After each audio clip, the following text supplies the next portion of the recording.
Bonne nouvelle pour la rentrée académique 2022-2023, l'École supérieure d'administration, d'économie, de journalisme et des métiers de l'audiovisuel ESAE vous ouvre les portes de ses différents sites. À Gbedjomende, à Bomé-Calavi, à Kpakpa et même à Parakou, l'université ESAE vous offre des bons d'études et des demi-bourses dans toutes ses filières en licence 1, 2 et 3. Et pour les 100 premières inscriptions en master 1 et 2, bénéficiez des demi-bourses. Nouveau bachelier, vous avez au moins la mention assez bien. Inscrivez-vous vite à ESAE et bénéficiez d'un bon de 50 000 francs CFA. Étudiants, étudiantes et nouveaux bacheliers, payez 200 000 francs CFA en sciences de gestion, sciences économiques, sciences juridiques et en administration des affaires en licence 1, 2 et 3 et 500 000 francs CFA en master 1 et 2, 250 000 francs CFA en administration générale, administration des finances, journalisme et métiers de l'audiovisuel en licence 1, 2 et 3 et 600 000 francs CFA en master 1 et 2. Alors, inscrivez-vous vite et profitez des offres exceptionnelles mais également d'un enseignement de qualité à l'université d'excellence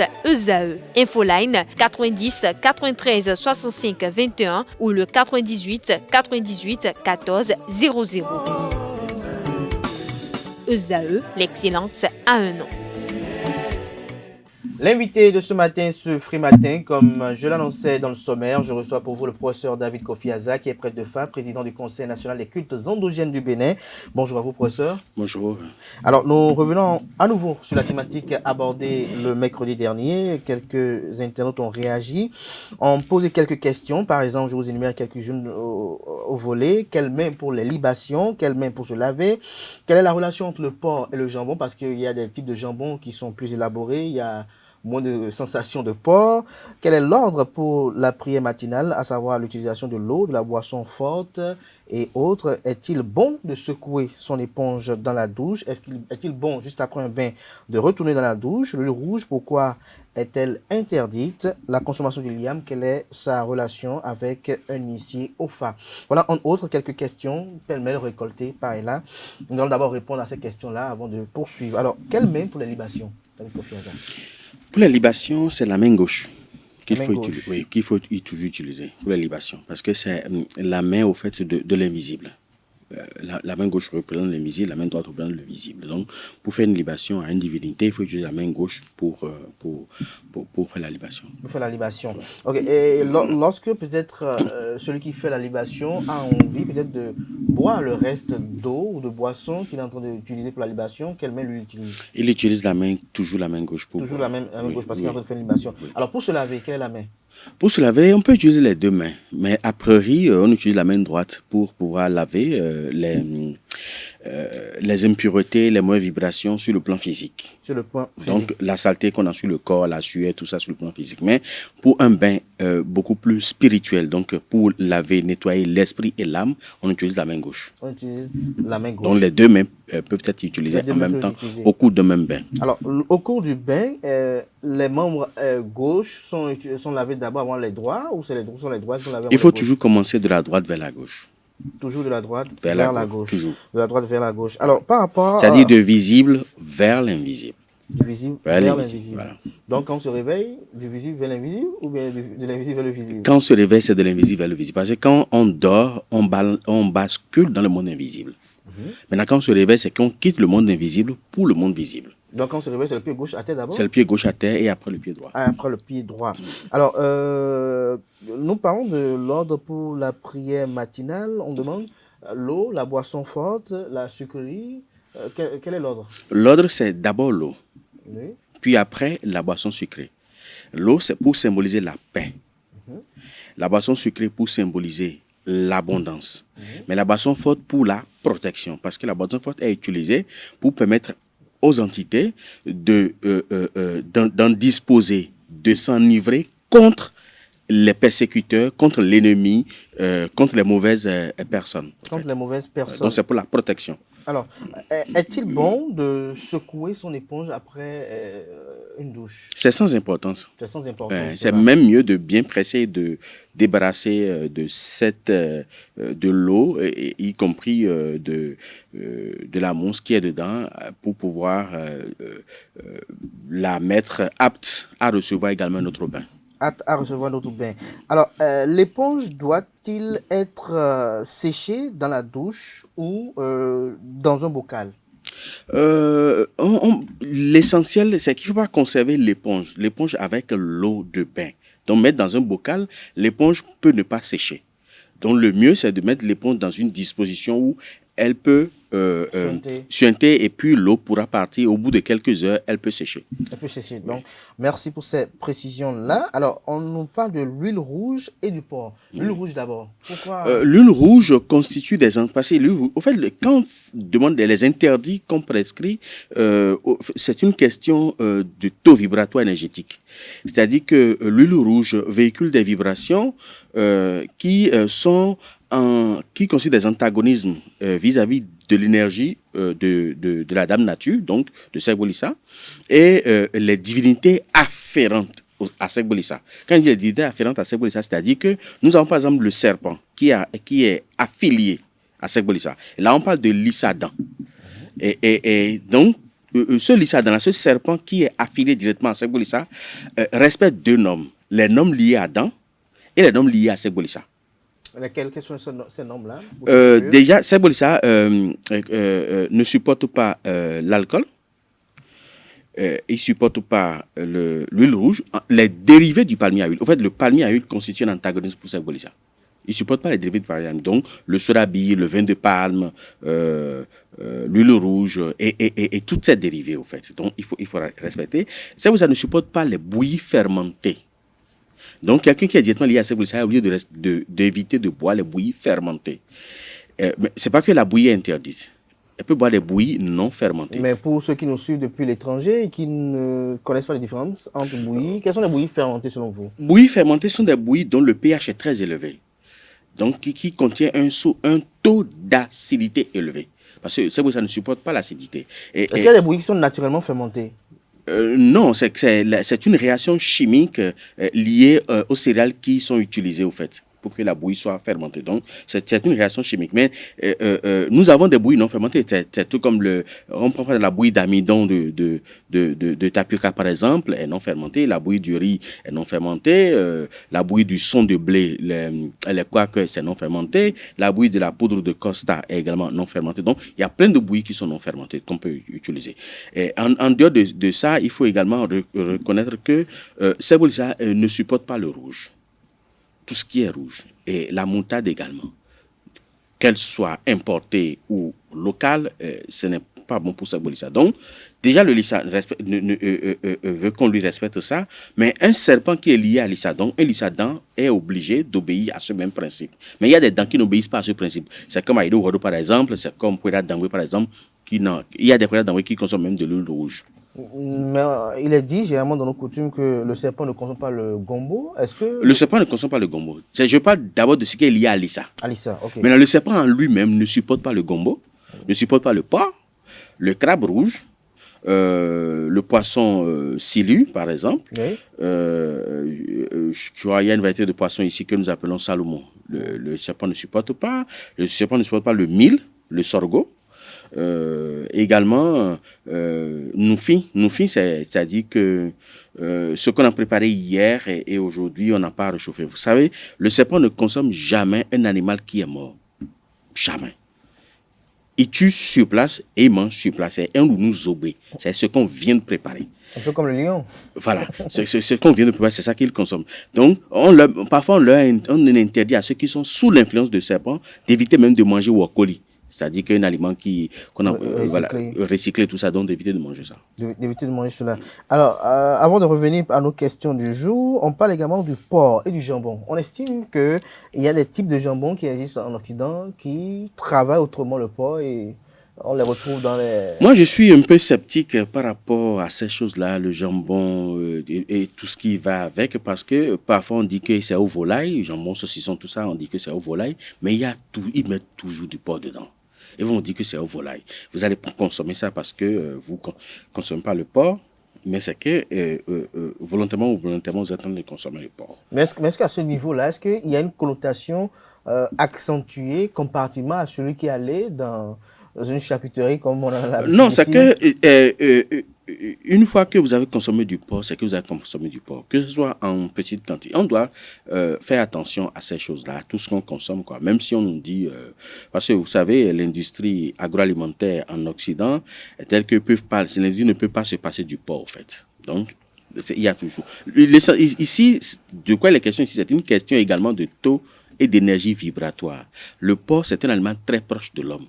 C'est pour ça que presque toutes les religions, même que ce soit l'islam, que ce soit les religions judéo-chrétiennes, que ce soit le bouddhisme, que ce soit la tradition et tout ça, toutes les religions primordiales ont interdit la consommation du porc. Mais par ailleurs, on voit que beaucoup de gens quand même... beaucoup de gens consomment, ne respectent pas. Parce que c'est une viande quand même assez... Je ne sais pas si vous en avez pris. Je n'ai jamais consommé. Ah, mais c'est très bon. Je ne l'ai jamais consommé. Directement ou indirectement, jamais. Jamais. Parce que... mais bizarrement, c'est une très bonne viande quand même. Ou peut-être physiquement, c'est une très bonne viande. Mais naturellement, le porc ronge la carapace occulte de l'homme. On vous voit debout, vous êtes bien. Mais sur le plan occulte, c'est que vous êtes rouillé. C'est que vous êtes rogné. En un mot, vous développez un cancer, au fait, quoi. Sur le plan spirituel, si vous consommez le porc. Si vous consommez le porc. Alors, par rapport à l'IAM, pour évacuer ces questions, pourquoi l'IAM, la consommation du IAM doit être objet d'attention par rapport à ceux qui sont initiés au phare, voilà. D'abord, je vais vous expliquer ce que c'est que l'IAM. L'IAM, au fait, offrir l'IAM à une entité ou au phare, c'est-à-dire que c'est offrir un être humain. C'est-à-dire que c'est être prêt à faire le sacrifice suprême. Le symbolisme de l'IAM, c'est quoi? C'est-à-dire que l'IAM et le blé ont la même connotation spirituelle. Généralement, ils sont mis en terre courant septembre, et c'est fin juin, début juillet qu'on les déterre. Mais il faut reconnaître que l'IAM, au même titre que le blé, fait 9 mois. Et quand je dis 9 mois, c'est 9 lunaisons de 28 jours. Donc, environ 252 jours sous terre avant d'être mûr, en quelque sorte, je peux m'exprimer ainsi. Mais avant ça, l'igname, comme le blé, passe 4 jours pour pourrir. Cette période de putréfaction de l'igname ou du blé correspond aux 4 jours d'errance que fait l'œuf fécondé dans l'utérus de la femme avant de se fixer sur la paroi utérine de la femme. Donc, le tout combiné fait 256 jours que l'igname ou le blé passe sous terre avant de germer, avant de mûrir.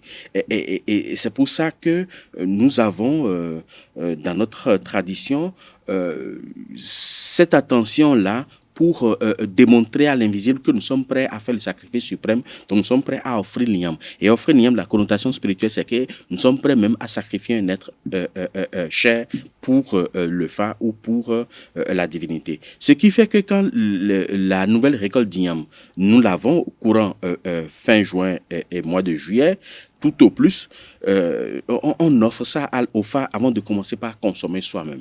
Et ça a deux volets. Le premier volet, c'est de permettre à l'entité d'assurer la protection contre les humains qu'on lui offre. Le deuxième volet, c'est de lui attirer le bonheur, le bien-être, l'abondance de chez les humains pour le favi ou pour l'initier au phare. Donc, c'est très important, le volet de l'igname. Et pour les initiés, quand l'igname sort, ils ne consomment jamais. Ils attendent toujours pour faire ce rituel-là. Mais comment quelqu'un qui est à Paris, qui est peut-être à Vienne, peut savoir que l'igname est sorti là maintenant? Je vous dis, la période universelle pour que l'igname sorte, c'est le mois de juillet. De juillet. Le mois de juillet. Toujours le mois de juillet. Ça peut sortir au cours du mois de juillet et d'autres peuvent poursuivre jusqu'en août, jusqu'en septembre, jusqu'en octobre. Les derniers sortent en octobre au plus tard début novembre. C'est-à-dire avant que la menthe ne commence. Et après, l'igname commence par se sécher. Donc, si vous trouvez, par exemple, si l'igname commence par partir, donc courant le mois d'avril-mai, les dignitaires, comme on en fait beaucoup usage, on en achète en quantité qu'on stocke. L'ancienne récolte.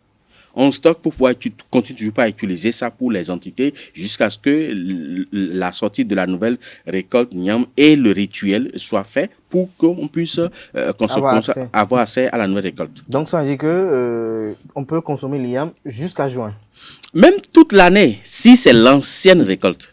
Même en juillet ou en août. Mais comment celui qui... peut-être... L'ancienne récolte est toujours plus, je dirais, est moins frais que la nouvelle récolte. C'est quand vous trouvez l'igname de la nouvelle récolte, on sent que c'est frais. Mais l'ancienne récolte, même la peau, déjà, démontre que c'est vieux. Quoi. Mais pour nos concitoyens, peut-être qui se retrouvent hors du pays et qui peut-être demandent à ce que... C'est la même chose, puisque c'est d'ici qu'on leur envoie. C'est toujours d'ici qu'on leur envoie. Donc, ils doivent le savoir. Ils le savent. Alors, en voyant, on sait. Alors, nous allons parler du l'igname, nous allons parler du blé. Est-ce que vous pouvez nous donner également quelques vertus par rapport à d'autres tubercules également? Non, en matière de tradition, l'igname, c'est ce que nous avons adopté au niveau de l'Afrique subsaharienne. Mais le blé, c'est ce que nos ancêtres avaient adopté en Égypte. Ce qui fait que quand le blé sort, on offre d'abord le blé aux entités. Les Égyptiens offrent toujours la première récolte du blé aux entités avant de commencer par en faire usage pour le pain ou toute autre chose. Donc, le blé, c'est purement égyptien. Et nous, on ne l'a pas adopté, on l'a adopté plutôt l'igname. Voilà. Alors, est-ce qu'il y a d'autres tubercules qui ont des vertus spirituelles dans leur consommation? Dans leur consommation, il y en a beaucoup. C'est comme le taro, par exemple, glin, qui nourrit à la fois le corps physique, mais également le corps spirituel et l'âme, personnalité de l'individu. C'est-à-dire qu'il renforce la carapace au culte de l'homme et également lui permet d'avoir d'abord un physique fort, mais également spirituellement, de développer une grande attitude de protection ou d'autoprotection, le tarot. Mais il faut toujours éviter de consommer sa feuille, parce que sa feuille est très toxique. Très toxique. Oui, c'est pour ça qu'on dit dans la tradition, Poko est bodou, au bordé du bonakou, canton bomandou kenlema. C'est-à-dire que le mouton peut brouter tout, mais jamais la feuille du tarot. S'il broute, il mourra. Donc, il faut toujours éviter la feuille là parce que c'est un peu toxique.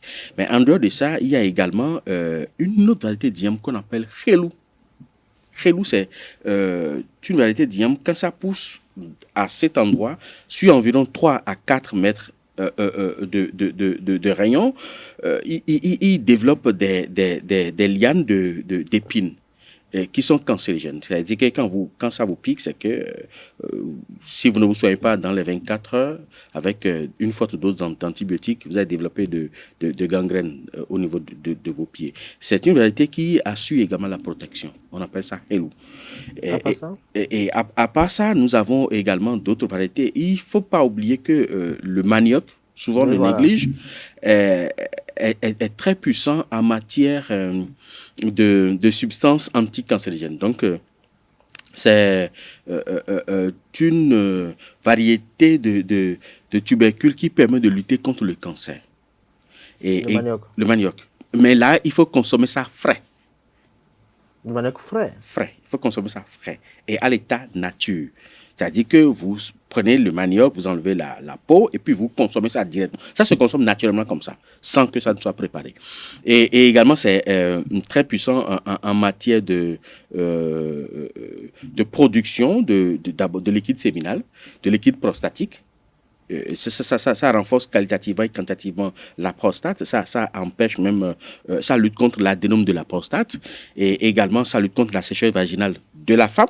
Parce qu'il y a des femmes qui ont du mal à bien lubrifier et parfois après les relations sexuelles, elles sont blessées et même l'homme aussi peut être blessé s'il n'y a pas de lubrifiant qui soit utilisé. Donc, rien que de consommer l'igname, le manioc à l'état frais permet à la femme de lubrifier correctement. Mais si l'intestin n'a pas des dents assez fortes? Non, on n'a pas besoin, c'est facile à consommer. C'est comme vous consommez de la banane, c'est facile à consommer. C'est pas du tout, c'est pas dur, c'est facile à consommer et c'est sans conséquence après tout ça. Après tout ça. Je vais m'en arrêter là. Vous allez vous arrêter là. Alors, on revient à l'alimentation parce qu'on nous a reproché de n'avoir pas été beaucoup plus en profondeur par rapport aux alimentations. Alors, lorsque on prend un mets et qu'on s'apprête à manger, quelle est la procédure? Quels sont les procédés? Je vais l'expliquer à deux niveaux.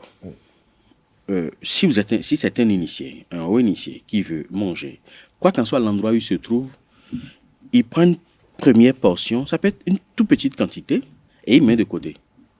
Ça, c'est pour les entités qui sont avec cet initié-là. C'est pour l'invisible.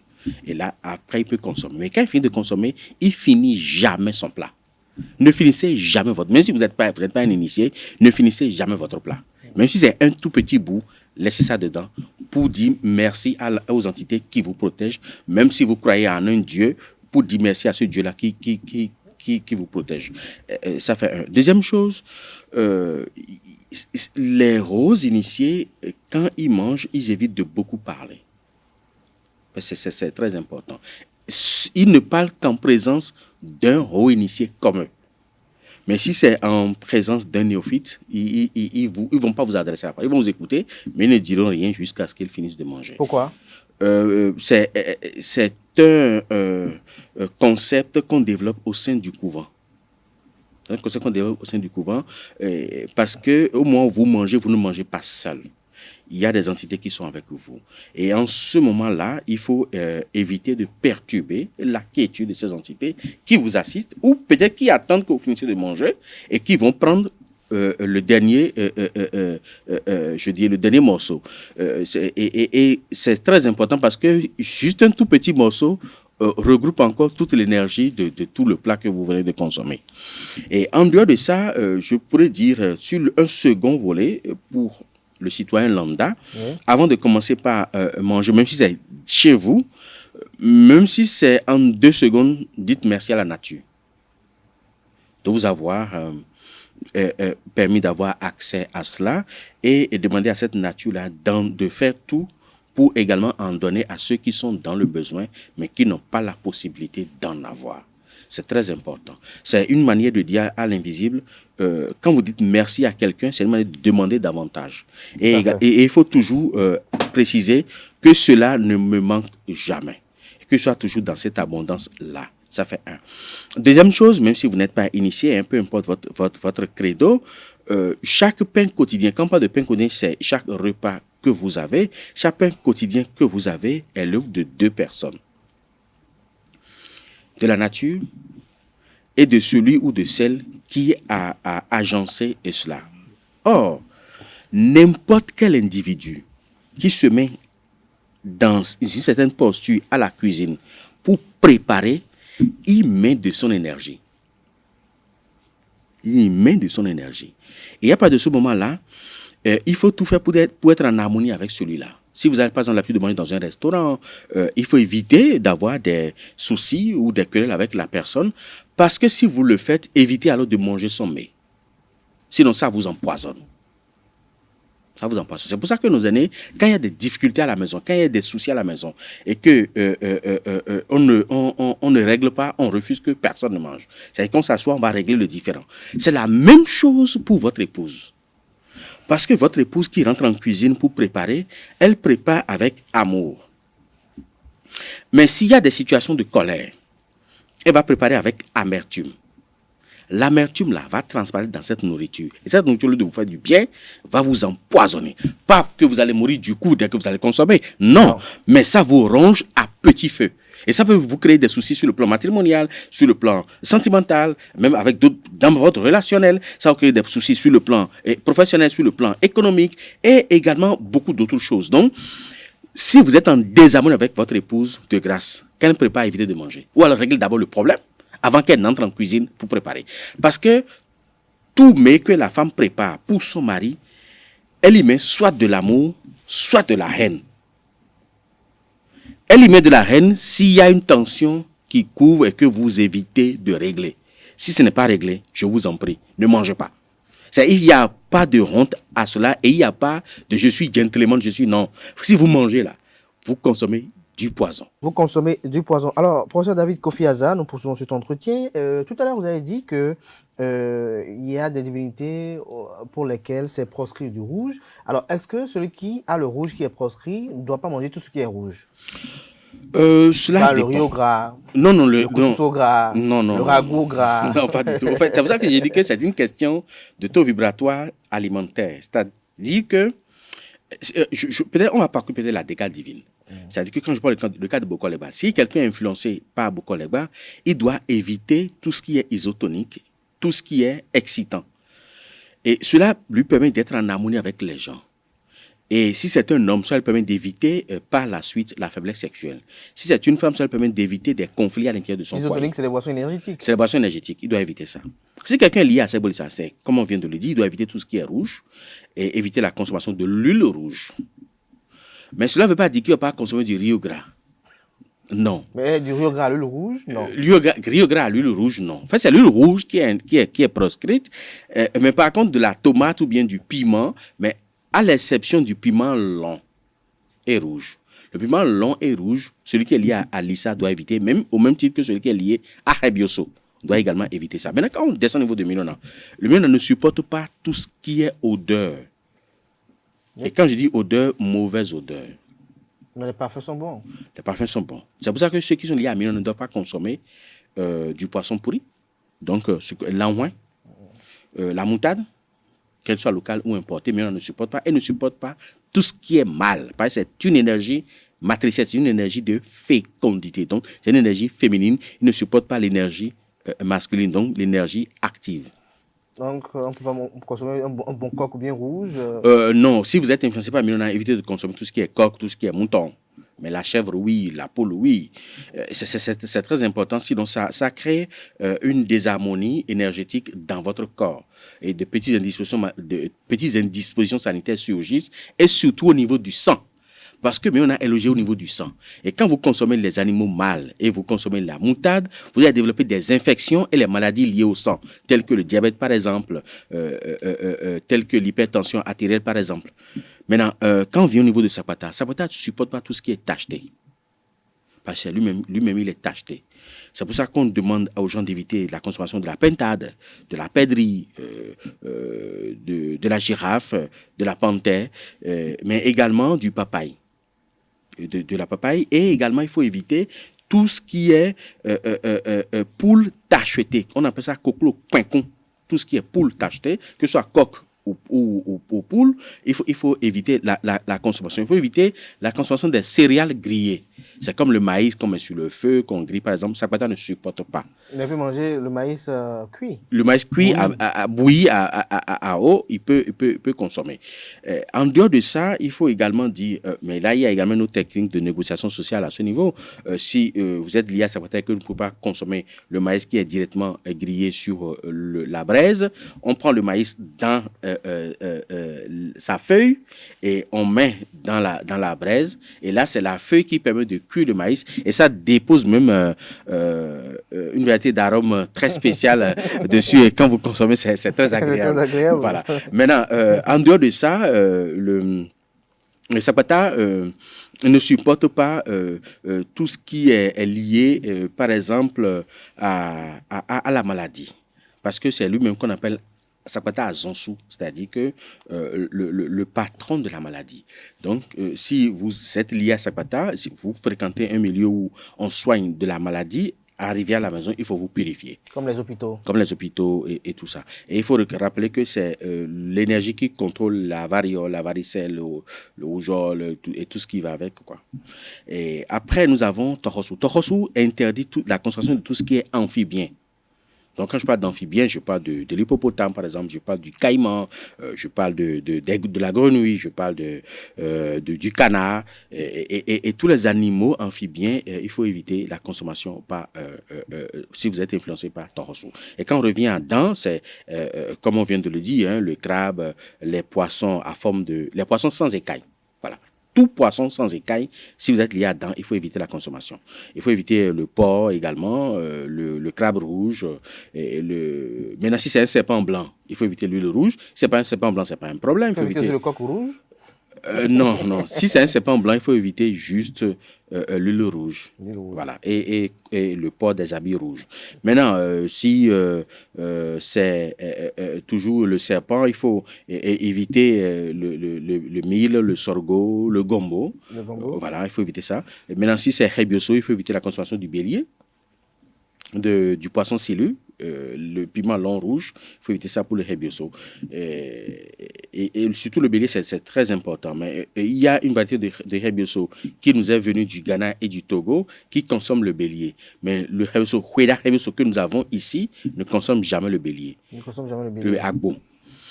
Donc, quand ils ont des voisins qui font la tabaski, qui lui envoient Si vous êtes lié à Rebeso, de bonnes parts, il faut éviter d'en consommer. il faut éviter. Quel gâchis. Maintenant, quand on vient au niveau de goût, le goût ne supporte pas tout ce qui est excitant. Excitant, comme quoi? Même la cola, Gourou-Via, Goro, tout ça là, c'est interdit. Tout ce qui est excitant, donc, même les boissons énergétiques et tout ça là, il faut éviter. Toute forme de boisson qui contient de la coca, il faut la feuille de coca, il faut éviter.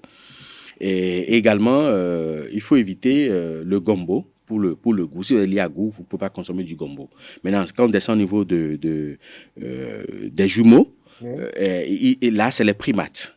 Ils ne supportent pas du tout la consommation des primates. Quand je parle des primates, je parle de toutes les variétés de singes et tout ça. Et donc, voilà à peu près ce que je peux dire. Voilà à peu près ce qu'on peut dire. Voilà, nous sommes encore arrivés à échéance du temps. Vous allez regarder droit dans la caméra. J'espère que nous aurons satisfait un peu les différentes doléances. Vous adressez à nos amis qui vivent hors du pays et qui vous suivent et qui doivent manger, doivent se nourrir hors du pays. Quelle est l'attitude à adopter lorsque je suis peut-être en France, à Paris, et que je dois aller acheter à manger, je dois aller tout le temps être à tel endroit pour manger, cuisiner? Quelles sont les attitudes, les pathologies comportementales qui doivent être les miennes? Voilà. Bon, souvent, beaucoup de gens disent quand on est en Europe, on a du mal à éviter le porc, par exemple. Je dis c'est un faux problème. Ça fait pratiquement près de 25 ans que je suis tout le temps en Europe, mais je n'ai jamais consommé ça, ni directement ni indirectement. Il faut toujours faire attention à ce que vous consommez, parce que ce que vous consommez, en fait, vous définit. Ce que vous consommez conditionne votre vie, matériellement, spirituellement, même émotionnellement. Tout conditionne votre vie. Tout ce que vous mangez conditionne votre vie et conditionne même votre avenir. Donc, il faut éviter cet nombre de choses. Je tiens également à rappeler que nous sommes des Africains. Je peux m'adresser aux Africains qui sont restés attachés à leurs origines. Nous sommes des Africains, on n'a aucun intérêt à nous comporter comme des Blancs, parce qu'on ne le sera jamais. Et en tant qu'Africains, en tant que Noirs, nous avons notre esprit, nous avons notre âme qui est liée directement à l'âme et à l'esprit de nos ancêtres. Et à partir de ce moment-là, nous devons savoir ce que nous devons faire, ce que nous ne devons pas faire, parce que nous ne sommes pas des libertins, au fait. Parce qu'en Occident, ils développent un certain nombre de choses en matière de liberté, au point où on est libre de faire tout ce qu'on veut, on est libre de devenir même tout ce qu'on veut. C'est dommage et cela nous intoxique déjà, parce que quand je vois, parfois j'ai le ticket quand je vois des Africains noirs qui estiment qu'ils sont trans ou ils sont homosexuels ou ils sont je ne sais pas quoi. Je dis, ça là, ce n'est pas africain. Et on ne peut pas copier tout ce que les Blancs font. La tradition dit quoi sur ça? La tradition proscrit ça rigoureusement. L'homosexualité est proscrite par la tradition. Parce qu'il y a beaucoup de revers, au fait. Bon, on pourra y revenir après, même si les partisans du libéralisme démocratique estiment que l'homme peut devenir tout ce qu'il veut. On peut être un homme et devenir une femme, comme être une femme et devenir un homme. Je me demande, est-ce qu'on va dire la femme ou le femme, si c'est une femme qui devient un homme? Il y a quelque chose qui ne va pas. Et puis, c'est tout comme si toute l'humanité est en train de perdre son humanité, au fait. Et je demande aux Africains de sortir de ces choses-là et de savoir vivre selon les codes de nos ancêtres, et on vivra mieux. Merci à vous, David Kofi Azar. Je rappelle que vous êtes prêtre de Fa, président du Conseil national des cultes endogènes du Bénin. Merci une fois encore pour ces enseignements. Chers amis internautes, à présent, on installe Anaïdou pour la page des sports.